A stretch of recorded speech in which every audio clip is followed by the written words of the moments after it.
अब आप निम्नलिखित व्यंजकों का गुणनखंड दिए गए स्थान में कीजिए। अब यहाँ पर हमें अपने से करना है। यहाँ पर दिया है 2y की घात 2 प्लस 11y प्लस 14। तो 11 हमें ऐसी संख्या 11 मतलब ऐसी संख्या 2 लेनी है जो जोड़ने पर 11 आ जाए, जैसे 7 + 4 11 आ गया। ठीक है। अब यहाँ पर पीछे क्या है 14 है, आगे क्या है 2 है, तो 14 × 2 क्या होता है 28। तो सबसे पहले करते क्या है कि जैसे जो आगे की संख्या है और पीछे की संख्या उनको चेक कर लेते हैं कि इन दोनों को गुणा करने पे क्या आ रहा है। इन दोनों का गुणा करने पर 28 आ रहा है। अब 11 का हमें ऐसा गुणनखंड करना है कि जोड़ने या घटाने पर तो 11 आए, लेकिन अगर गुणा करें तो यही 28 आना चाहिए। तो इसीलिए यहाँ पर 7 और 4 लिया गया है, जोड़ने पर 11 आ गया है और इनका गुणा कर दे तो 28 आ जा रहा है। अब इस तरह से यहाँ पर इनको 2 भाग में बांट लिया गया है। अब कॉमन लेंगे तो 2y की घात 2 + 4y में कौन सी चीज़ है जो दोनों में है, तो कॉमन क्या ले सकते हैं यहाँ पे 2 और y। तो 2y कॉमन ले लिया, 2y से 2y की घात 2 में भाग देंगे तो आ जाएगा 1y बचेगा, प्लस का निशान। अब 2y से 4y में भाग देंगे तो बचेगा 2।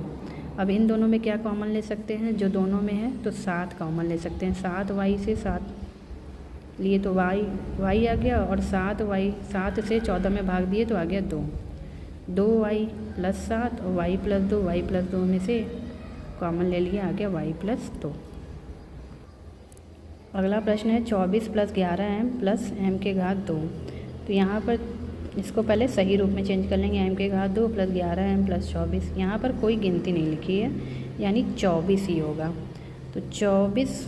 अब 11 को हमें ऐसे 2 अंकों में तोड़ना है कि जोड़ने या घटाने पे 11 आ जाए, गुणा करने पर 24 आना चाहिए। जैसे 8 और 3 में अगर तोड़ेंगे तो 8 और 3 होता है गुणा करने पर 24 और जोड़ने पे क्या होता है 11। तो इसको इस रूप में चेंज कर दिया, m की घात 2 + 3m + 8m + 24।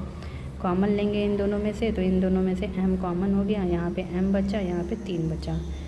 8m + 24 में से क्या कॉमन ले सकते हैं 8। यहाँ पे क्या बचेगा, भाग देने पर m बचेगा और 8 से 24 में भाग दिए 3 बचेगा।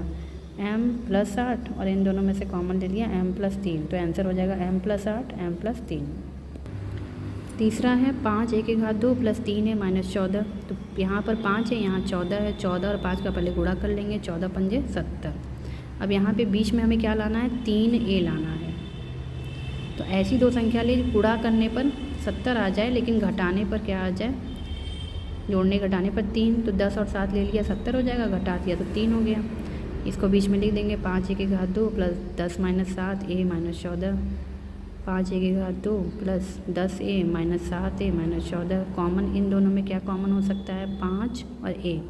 5a कॉमन ले लिया, भाग देंगे 5a से तो आ जाएगा a, यहाँ पर आ जाएगा 2, a + 2। यहाँ पर कॉमन क्या हो सकता है आपका -7। -7 से इसमें भाग देंगे तो यहाँ पर आएगा a, यहाँ पर आएगा +2। तो 5a - 7 ब्रैकेट में a + 2। अगला है x² - 5x - 36। अब यहाँ पर देखिए कोई संख्या नहीं है तो 1 मान लिया, तो 36।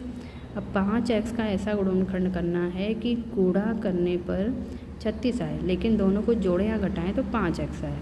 यहाँ पर देखिए कर किया गया 36 × 1 36, 9 चौक 36, 9 में से 4 गया 5। इसी रूप में यहाँ लिख देंगे x² - 9x + 4x - 36। इन दोनों में से कॉमन हो गया x, बचा क्या x - 9 प्लस यहाँ 4 बचा x - 9। तो x - 9 कॉमन ले लिया, x + 4। अगला है 7x की घात 3 + 10x की घात 2 + 3x। अब 7 और 3 का गुणा हो गया 21 आ गया। ऐसी संख्या लेनी है जो गुणा करने पर 21 आ जाए, जोड़ने या घटाने पर 10 आ जाए। तो हमने ले लिया 7 और 3, जोड़ने पर 10 आता है। 7x की घात 3 + 7 + 3 ब्रैकेट बंद, x की घात 2 + 3x। अब इन दोनों में कॉमन क्या हो सकता है, पर इसको ओपन कर लेते हैं। 7x की घात 3 + 7x की घात 2 + 3x की घात 2 + 3x। कॉमन ले लिया 7x की घात 2, इसमें से बचा क्या, सिर्फ x बचा। इसमें से कुछ नहीं बचा, यहाँ 1 लिख दिए, x + 1 प्लस इन दोनों में क्या कॉमन हो सकता है 3x। 3x कॉमन ले लिया, यहाँ बचा x, यहाँ बचा 1, x + 1।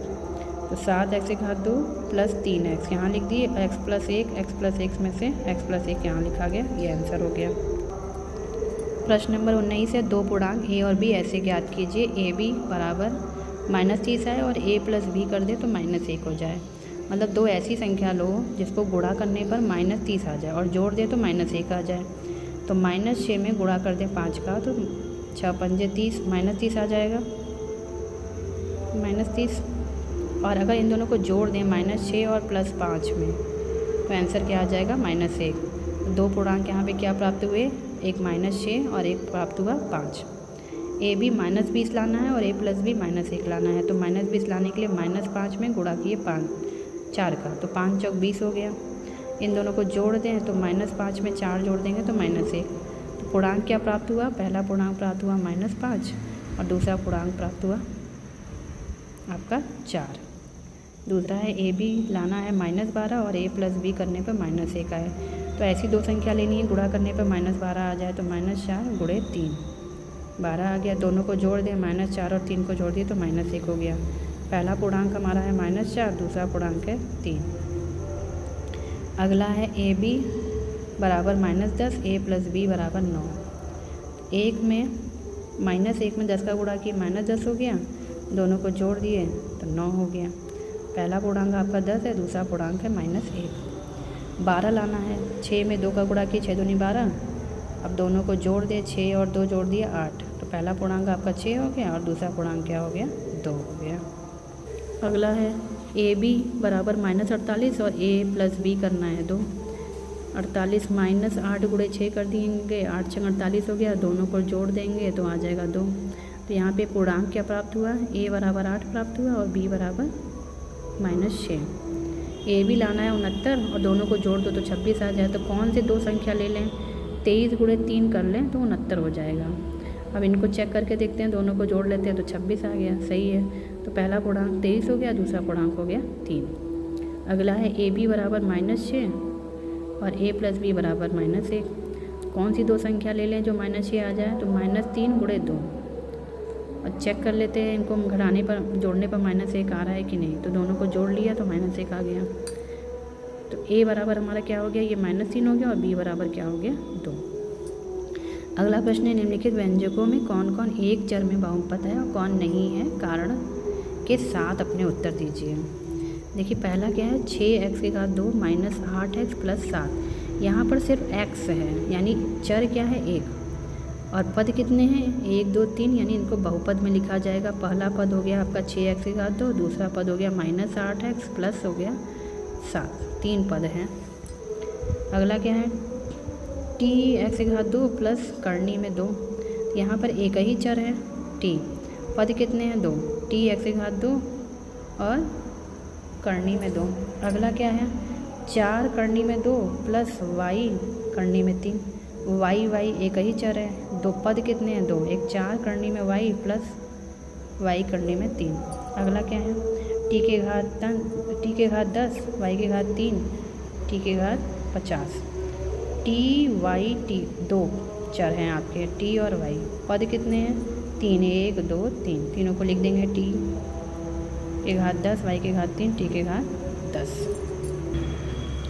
बच्चों इस भाग में हम लोग प्रश्न नंबर 10 से 20 तक सॉल्व किए हैं। आगे के भाग में हम लोग आगे के प्रश्नों को सॉल्व करेंगे। Thanks for watching. Please like share and subscribe my channel.